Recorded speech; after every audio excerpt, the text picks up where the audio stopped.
케이씨, 대체 한국 같은 곳에 왜 가려고 하는 거니?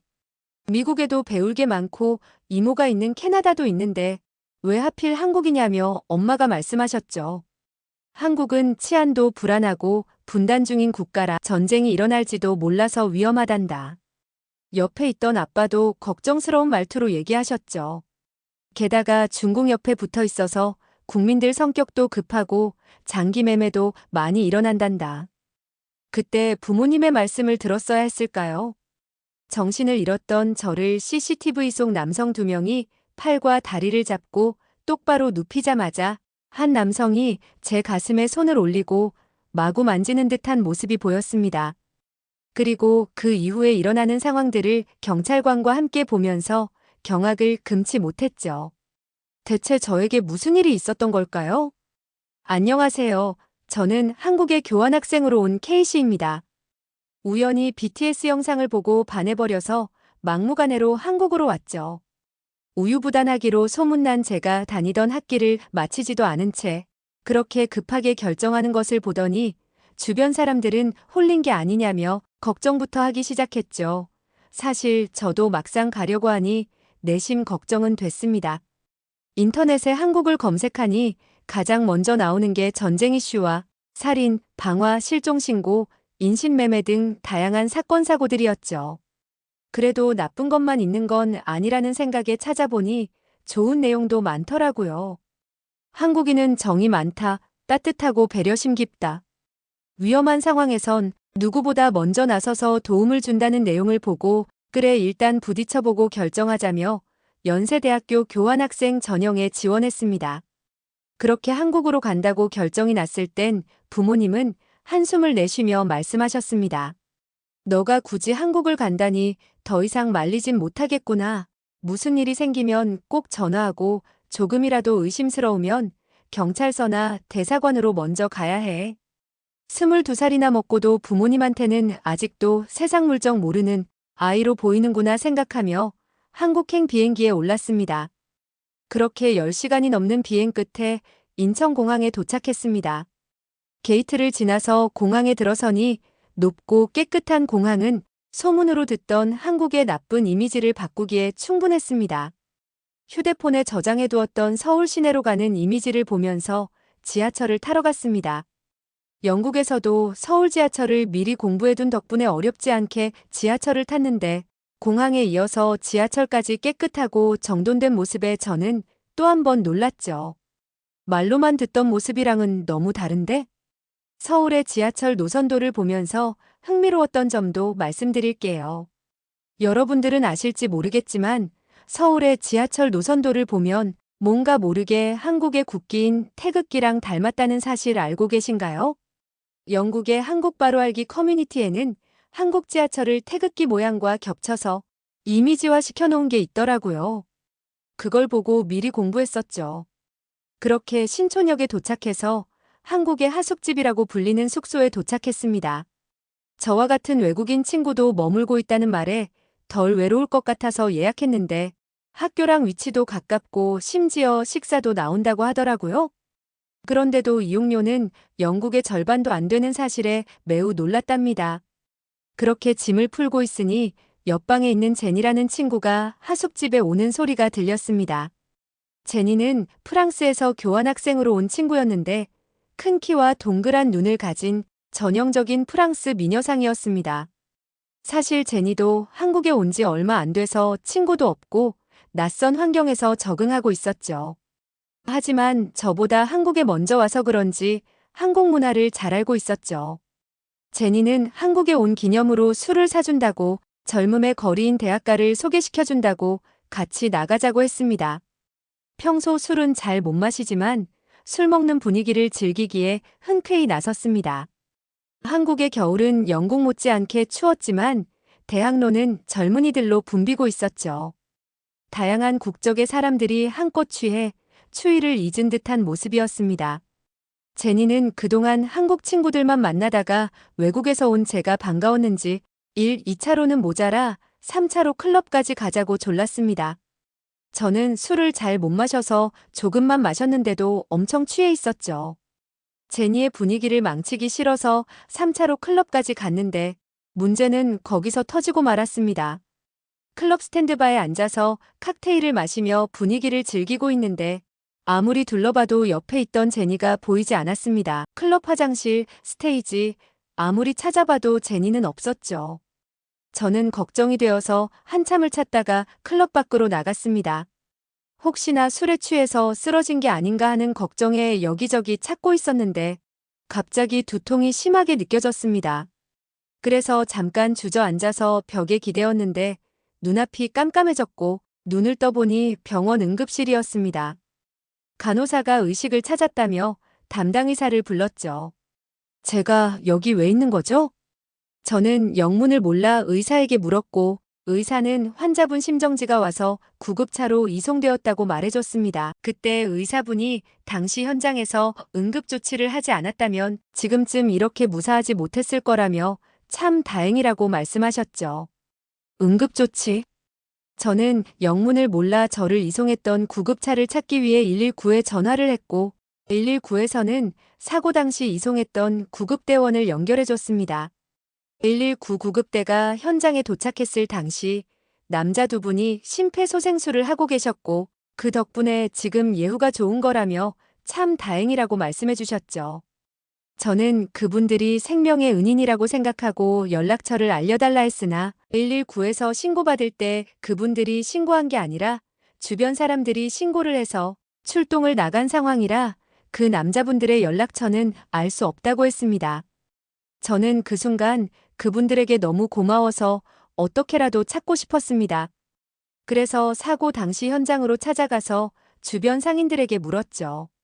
제가 쓰러질 당시에 저를 응급처치해 주신 분들을 찾고 싶은데 방법이 없을까요?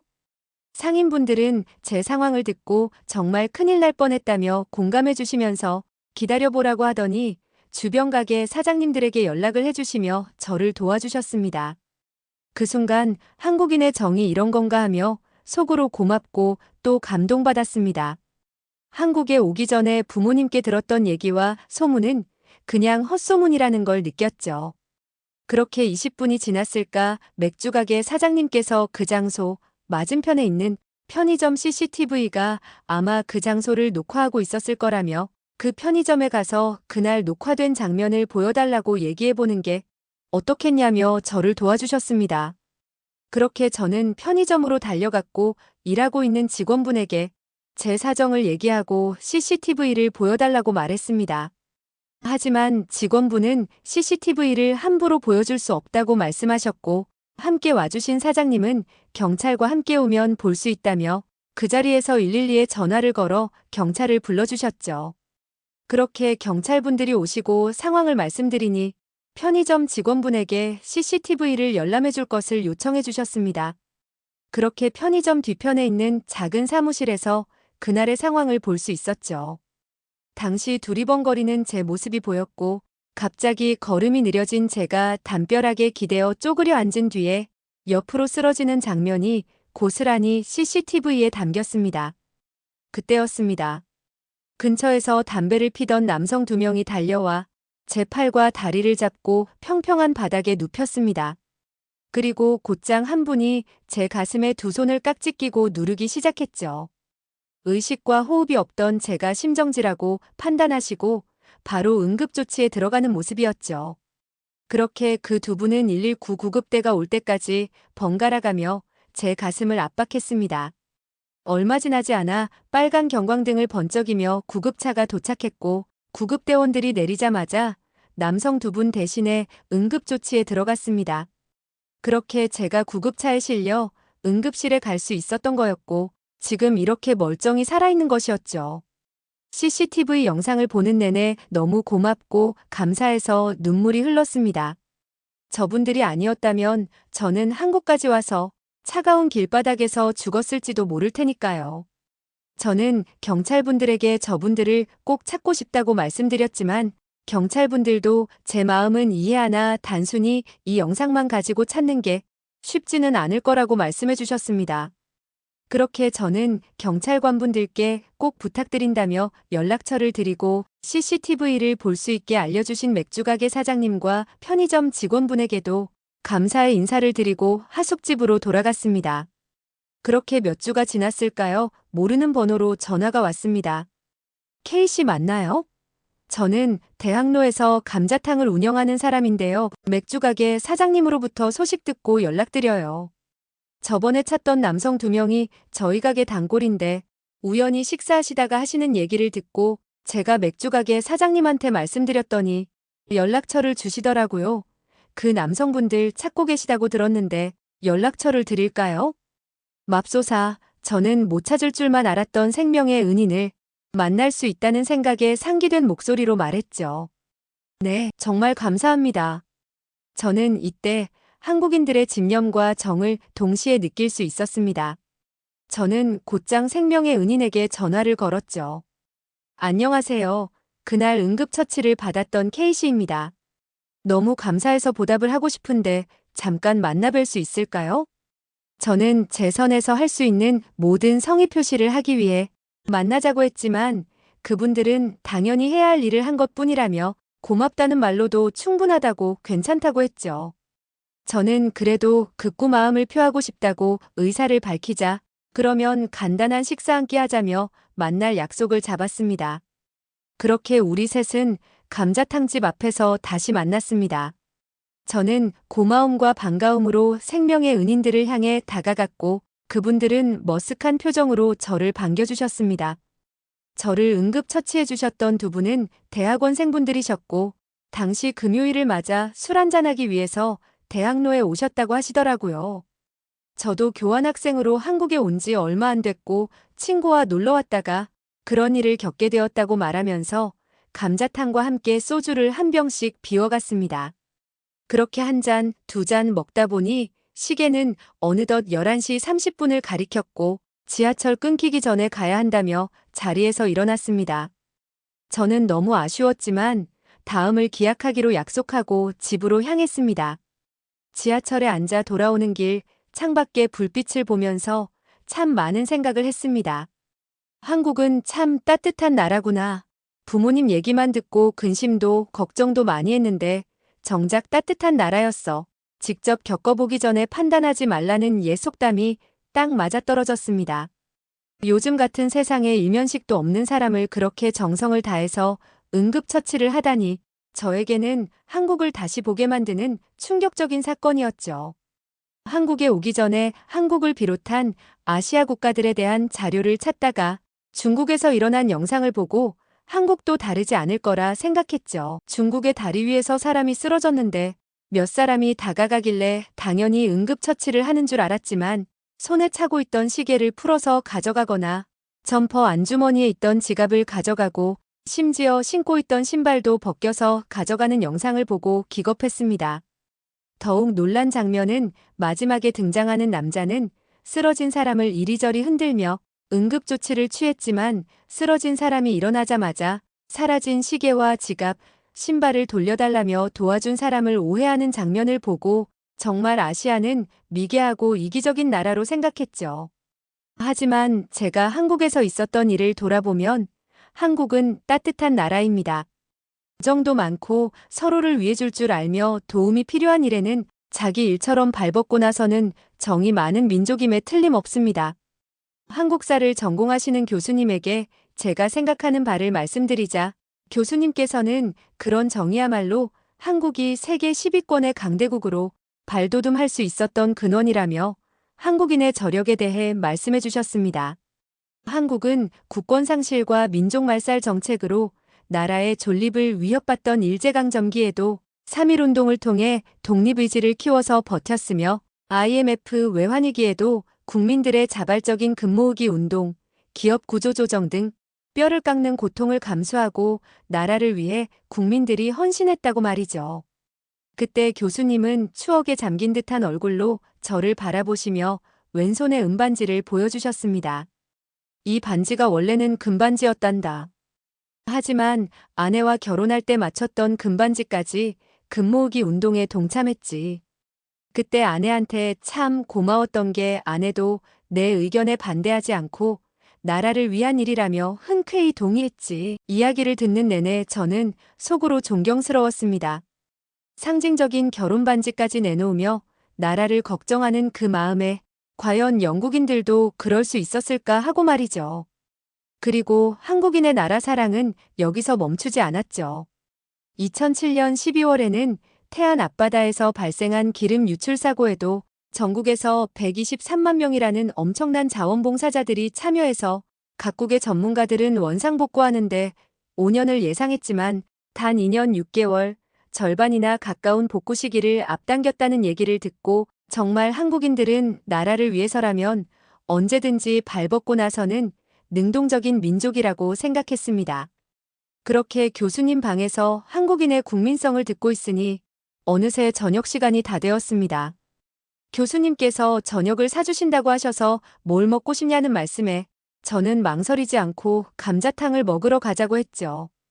제 메뉴를 들으시더니 교수님은 한국 사람 다 됐네라고 하시며 대학로 감자탕집으로 향했습니다. 제가 쓰러졌던 그 장소를 지나치는데 만감이 교차하더라고요. 식당에 들어서니 사장님도 반갑게 맞아주셨고 교수님도 사장님께 도움 주셔서 연신 감사하다는 모습을 보고 한국인들은 정말 도움이 필요한 일에는 자기 일처럼 발벗고 나서주는 문화가 있구나 하며 또 한 번 한국인의 정을 느꼈습니다. 사장님은 당연히 해야 할 일을 했을 뿐이라며 머쓱해 하시면서 라면과 당면사리를 서비스로 주셨죠. 그렇게 배부르게 저녁을 먹고 마로니에 공원을 산책하다가 교수님이 제게 물으셨습니다. 케이씨, 넌 앞으로 어떤 삶을 살고 싶니? 갑작스러운 질문에 잠깐 당황했지만 이내 대답했습니다. 누군가에게 도움을 주는 따뜻한 사람이 되고 싶어요. 먼 나라 한국까지 와서 다시 태어나 보니 자연스레 저도 모르게 누군가에게 도움을 주는 삶을 살고 싶었죠. 제 대답을 들은 교수님께서는 문화교류 코디네이터나 한국문화원에 지원해서 일해보는 것도 괜찮겠다는 의견을 주셨죠.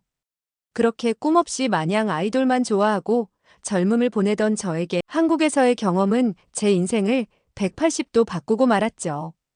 그저 아시아의 변방이라고만 느꼈던 한국이 제 인생에 이렇게 영향을 미칠 줄이야. 얼마 살지 않았지만 인생은 참 계획대로 되는 것도 없고 알 수 없는 연속의 나날인 것 같아요.